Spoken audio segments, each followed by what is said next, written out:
إن شاء الله في الفيديو ده هنتعلم إزاي نطلع كواليتي الريندر دي من D5 ريندر.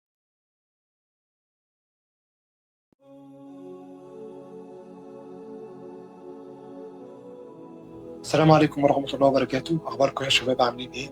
معكم مهندس محمد من قناة أركتيك محمد هشام. تمام زي ما انتم شايفين بعد ما دخلت الموديل على D5 ريندر من السكتش اب بدأت إن أنا أظبط البوزيشن بتاعي. اخترت طبعا دايما يا شباب واحنا شغالين تختار دايما في شوت رئيسي هو اللي بتظبط الريندر عليه أو المشهد عليه يعني. وهنا اخترت ان انا عملت النجيله بتاعتي، طبعا بروح اعمل بيك على الماتيريال اللي مديها من سكتش اب وباجي عند كاستم فوق البرنامج واختار. انا طبعا يعني كنت عايز اعملها نجيله فبختار ما بين الانواع يعني. وبعد كده بدات ان انا اعمل الماتيريال بتاعت السور، استخدمت اللي هو الماتيريال بتاع دي 5. ما عجبتنيش اغيرها بان انا هجيب ماتيريال من بره. بعد كده الماتيريال بتاعتي اللي هي حطيتها من بره دي مش هتعجبني فهستخدم ماتيريال تانية يعني، بس هتبان زي ما انتم شايفين بعمل import الماتيريال.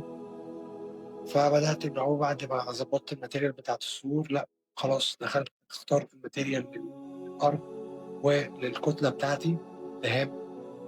وهنا اخترت الماتيريال برضو بتاعت حمام السباحة. وبعد كده اديت الإزاز للحاجات أو للإزاز اللي موجود عندي في المشهد.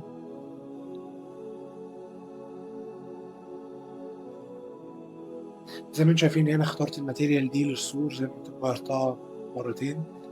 دايما واحنا شغالين يا شباب مفيش حاجه بتظبط من اول مره، لازم دايما تقعد تجرب وتشوف حتى بعد ما بترندر ممكن تغير حاجات. هنا كنت بظبط السكيل بتاعها. بعد كده دخلت على ان انا اعمل الميتال بتاع الشباك او الازاز، الفواصل المعدنيه يعني. استخدمت المكتبه بتاعت دي 5 ريندر اللي انا حطيت فيها البوكس بتاعي. آه، اختار انت اي حاجه تليها على المشهد بتاعك.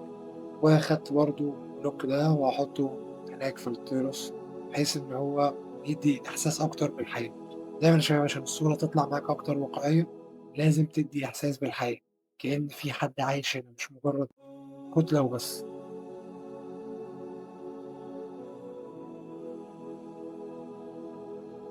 هنا كنت بظبط السكيل بتاع البلوك طبعا عشان يبقى مظبوط على المشهد يعني او الحجم بتاع المبنى.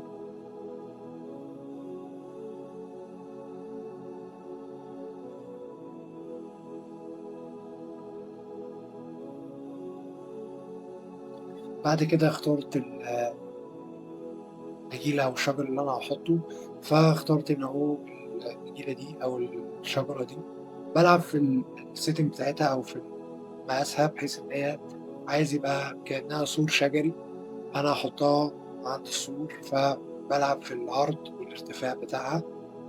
فزي ما انتم شايفين غيرت المقاس بتاعها وهبتدي أحطها عند السور، وهبتدي إن أنا أكررها بطول السور كله بحيث يديني إحساس إن ده سور شجري.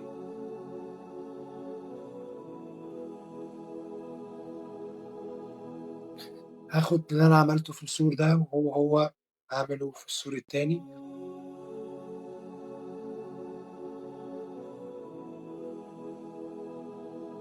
بعد كده ابتدأت إن أنا أحط النخل بتاعي. لو أنا شفت إن المبنى هيليق عليه أكتر إن أنا لو استخدمت نخل فحطيت النخل بتاعي بحيث مع المساحة هيبقى شكله حلو جدا زي ما هنشوف في الآخر. بدأت إن أنا أظبط السكيل. طبعا مش شرط تختار كل النخل يكون بنفس الطول بنفس الحجم. انت ممكن دايما تبقى فيه عشوائية بس عشوائية منظمة بتدي احساس اكتر بالرياليستيك في الصورة، مش ان كل حاجة مقاسها واحد. دايما بيبقى فيه سنة غلط او فيه سنة كده ان لا في حاجة غلط في الموجودة.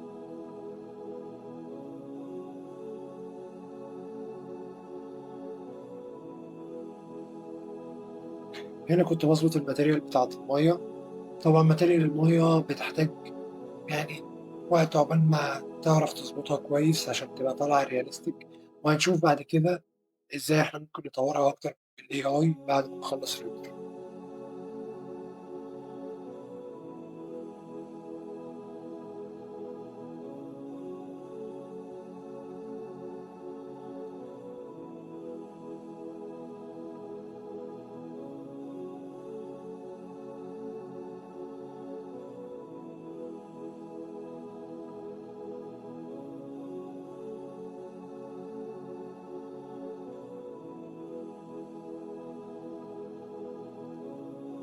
بدأت إن أنا آخُد نفس الشجرة اللي أنا حطيتها، وأبتدي إن أنا أعمل بيها فاصل ما بين المبنى والجزء اللي هو اللي برّه اللي فيه الlandscape، بحيث إن أخلّي يبقى في خط كده أحدد مسار الدخول والخروج من الterrace لجزء الlandscape اللي برّه، زي ما أنتم هتشوفوا دلوقتي.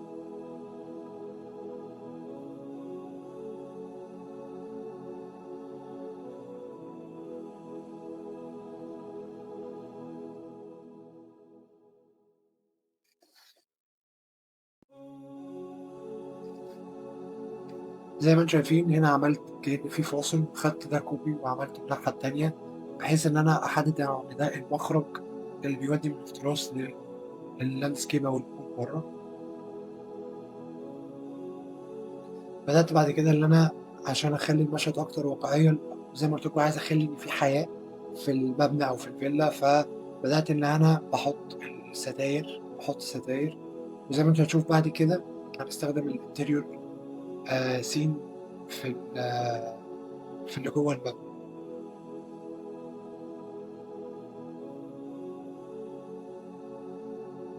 طبعًا باخد الكيرتن بتاعتي باعمل لها كوبي كذا مرّة، بحيث إن هي يبقى في كأن في ستارة يمين وستارة شمال، وفي الفراغ ده نفس الكلام.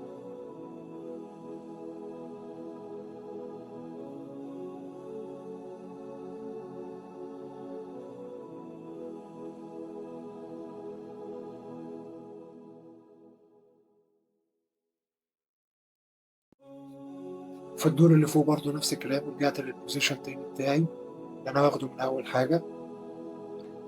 هنا غيّرت رأيي في النخلة، حسيت إن النخلة دي هتكون أحسن من النخلة اللي أنا اخترتها في الأول.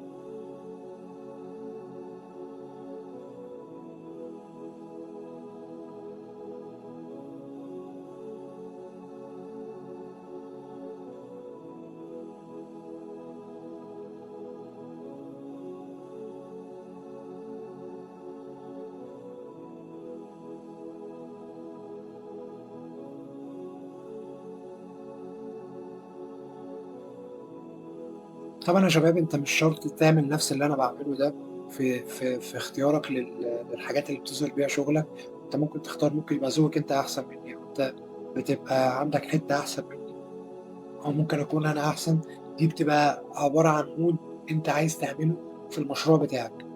زي ما أنتم شايفين هنا برضه رجعت تاني أضبط الmaterial بتاعة المَيّة، بحيث إن هي تبقى realistic أكتر معايا.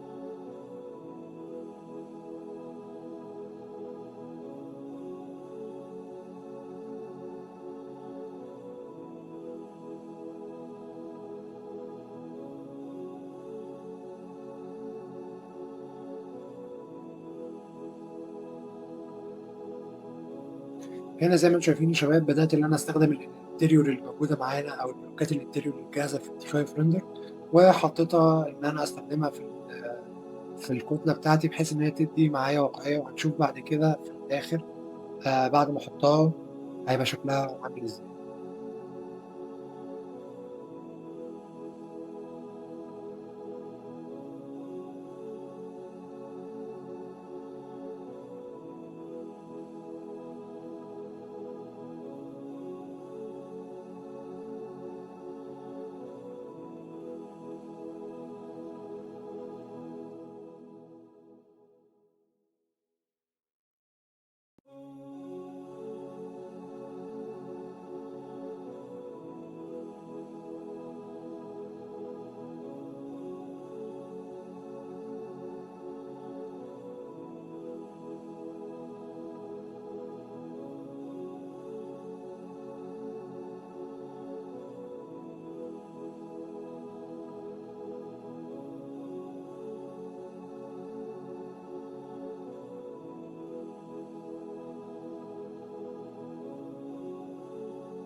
زي ما أنتم شايفين هنا يا شباب بعد ما أنا خلّصت كل الinterior الموجود عندي، ابتدت إن يبقى في شوية ملامح إن الفيلا دي في ناس جوّه، في ناس ساكنة، فيها حياة شوية، فبتدّي إحساس طبعًا في الrender بيبقى تحفة جدًا.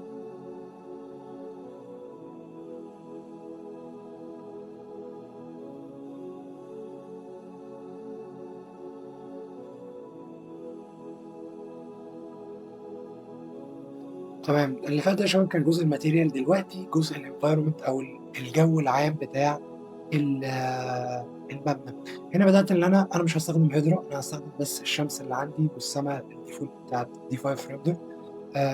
بدأت إن أنا ألعب أشوف إن لو الشمس جبتها كده شوية، طب اتجاه كده الshadow هيبقى عامل إزاي، الكون ده إيه هيبقى أحسن، إيه أو إيه الmood اللي في دماغي.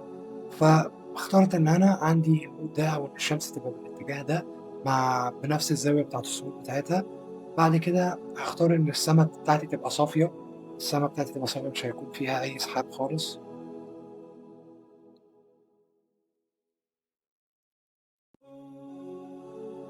هنا كنت باخد copy من البارامتر بتاعة الshot دي عشان لمّا أروح للshot دي أعمل لها paste على طول من غير ما أفضل أعيد كل شوية الenvironment تاني يعني.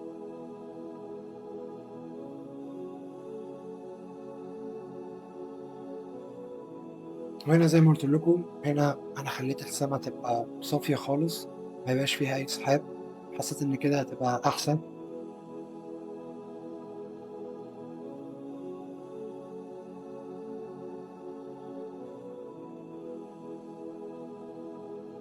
هنا قفلت الauto exposure وقللت الexposure بتاعي، بدأت إن أنا أتحكم فيه، قللته بحيث إن الجو يبقى آآ يعني مثلًا نقدر نقول عليه اللي هو المغرب أو قبل المغرب بشوية، بحيث إن هو يدّيني الإحساس ده بتاع إن السما خلاص بتنزل،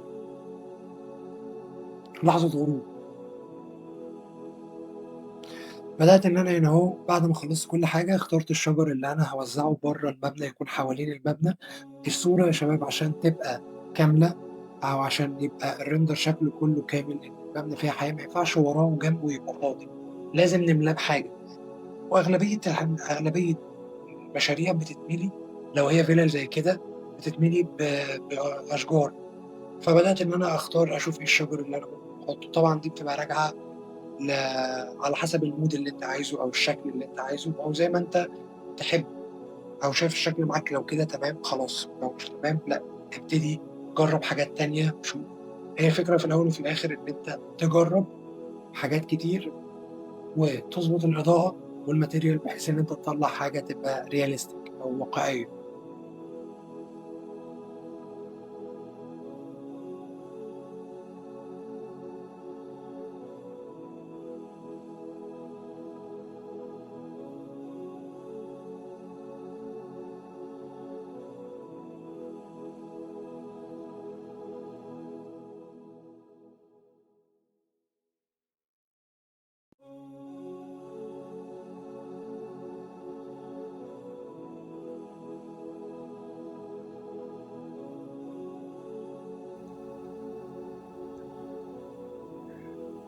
تمام يا شباب، هنا هابتدي إن أنا هاستخدم الشجر بحيث إن هو يرمي ظِل على الحتّة اللي أنا عايز يكون فيها ظِل.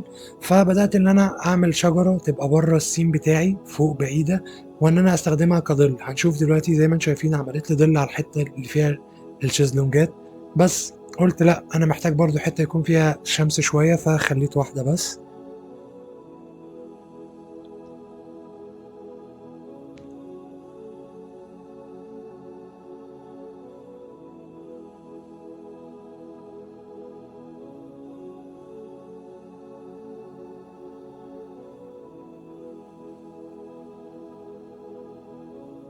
هنا أنا قررت إن أنا أمسح البلوك ده، حسيت إن هو مش لازم إن أنا أحطه، بس أنا رندرت بيه، قُلت اللي أنا أكمّل من غيره أحسن، بس لمّا جيت رندرت بيه يعني. هنا كنت باخد الshot اللي أنا عايز آخده، كنت عايز آخد shot للممر ده كده، وبعد كده هاخد shot تاني زي ما أنتم شايفين. نزلت شوية بالكاميرا لتحت، وبدأت اللي أنا أفتح الangle بتاع الكاميرا أو أعمل zoom على الكتلة بتاعتي زي ما أنتم شايفين دلوقتي. عملت جزء على زوم على الكتلة دي بحيث إن هي يبقى في جزء من السما يبقى موجود معانا، والأحسن طبعًا إن أنا كنت أشغّل الجريد عشان أبقى شايف البوزيشن كويس يعني، وطبعًا الكتلة الناحية التانية برضه خدت الشوت ده.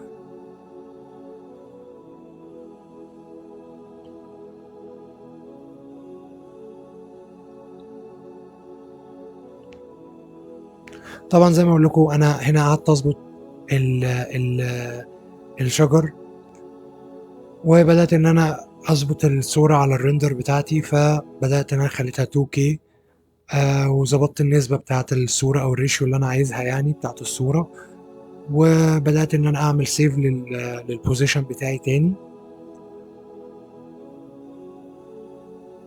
طبعًا رجعت لقيت إن أنا عايز أزود شجر. زي ما باقول لكم هو الشغل بيبقى أغلبيته كده يا شباب، إن أنت وأنت بترندر لأ، ممكن أحط حاجة هنا، ممكن أحط حاجة هنا، الصورة هتبقى شكلها أحسن كده، فأنت بتجرّب، لازم تقعد تجرّب عشان تعرف إيه الأحسن ليك، أو مع الشغل الكتير أنت بتبقى عارف والله دي هتتعمل كده فهتبقى مضبوطة.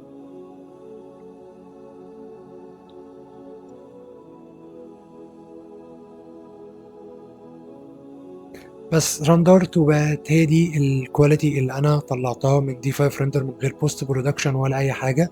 أنا راضي عنها تمامًا وهي جاهزة، بس دخلت على موقع للAI هابقى أسيب الlink بتاعه في الdescription. وقُلت له بس يعني كتبت له حتى بالعربي، قُلت له زوّد لي شخص بيعوم في حمام السباحة ده، و ولو في حاجة تبقى أكتر واقعية اعملها، فكتبت له كده، خلّينا نشوف هيقول لي إيه.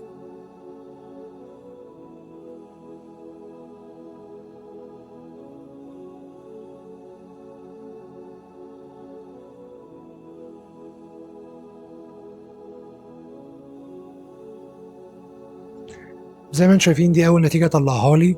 هو طبعًا لعب في الposition بتاع الكاميرا مش هي دي الصورة اللي أنا دخّلتها له. دي كانت صورة تانية. الposition هو، بس الشخص اللي بيعوم مش مريّحني. ال المَيّة realistic أوي، الmaterial خلّاها تبقى realistic أوي، أوي. فحاجة حلوة، بس الشخص اللي بيعوم مش أحسن حاجة كواقعية. هنا أنا هاقارن لكم ما بين الاتنين، دي الصورة اللي أنا خرّجتها من D5 render اللي على الشمال، والصورة اللي على اليمين دي بالAI. بعد ما دخّلتها الAI وقُلت له بس ضيف لي فيها شخص بيعوم في حمام السباحة.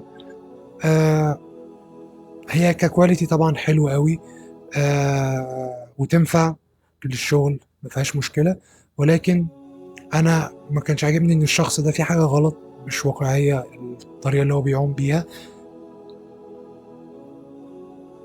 هنا طبعًا كنت باتأكد إن أنا باعمل zoom in هنا وهنا باشوف الdetails.